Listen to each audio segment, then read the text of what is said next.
What's up, car fam? Today we're diving into a topic that might seem simple on the surface, but trust me, it's one that can really mess things up if you're not careful. I'm talking about oil changes, a crucial part of keeping your ride running smoothly for years to come. Now, I know what you might be thinking. Oil changes? Seriously? That's like car maintenance 101. And you'd be right, but you'd be surprised at how many people make avoidable mistakes when it comes to this seemingly straightforward task. As someone who's been elbow deep in engines for over 15 years, I've seen more than my fair share of oil change blunders. Some of them are downright cringeworthy, while others are just plain costly.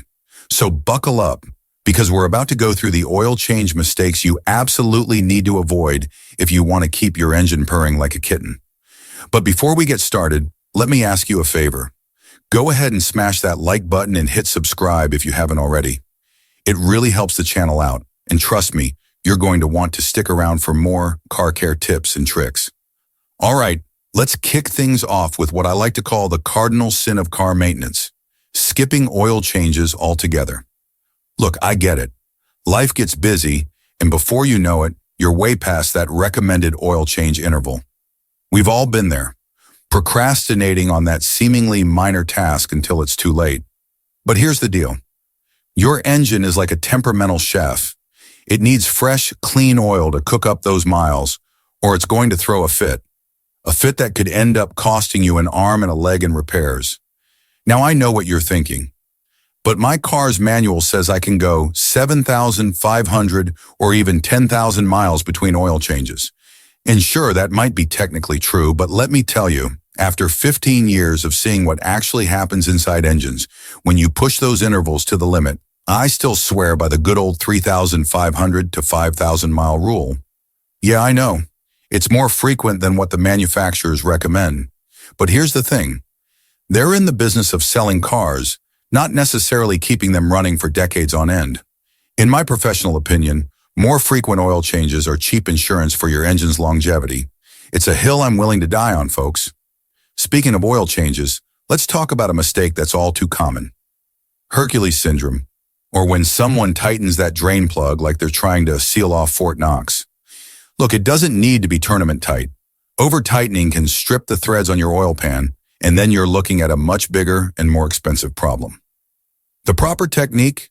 Use a socket wrench or torque wrench if you've got one, or just snug it up until it stops, then give it about a quarter turn more. And for the love of all things holy, don't forget to put the drain plug back in before you start refilling. Trust me, I've learned that lesson the hard way. Ask me how I know. All right, this next one's a bit controversial, but hear me out. Changing your oil when the engine's stone cold isn't ideal. Sure, cold oil is thicker and doesn't drain as well, meaning you might leave some of that old gunky oil in the engine. But you don't want it blazing hot either. That's a good way to get some nasty burns. The sweet spot?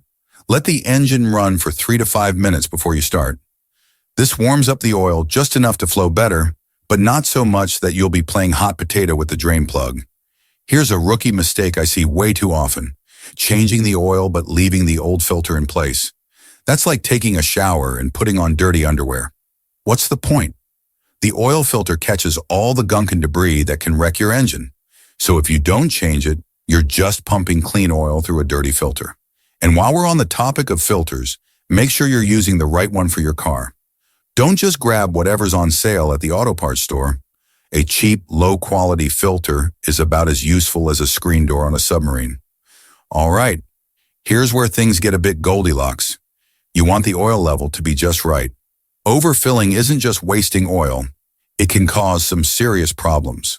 Too much oil can get whipped up by the crankshaft, turning it into a frothy mess that can't lubricate worth a damn.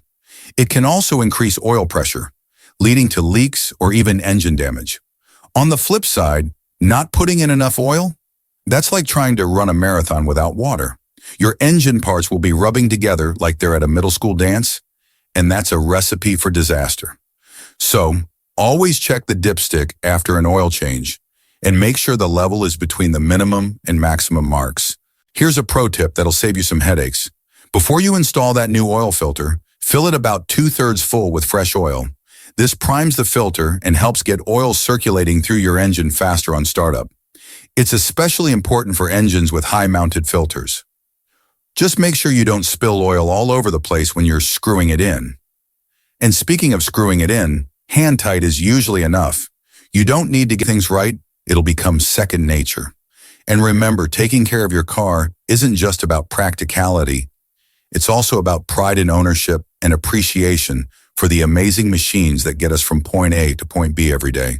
So the next time you're due for an oil change, take a deep breath, channel your inner mechanic, and tackle it with confidence. Follow the guidelines we've discussed today, and you'll be well on your way to keeping your engine purring like a kitten for years to come. Thanks for watching, and stay tuned for more car care tips and tricks coming your way soon. Until next time, keep those engines running smoothly and happy motoring.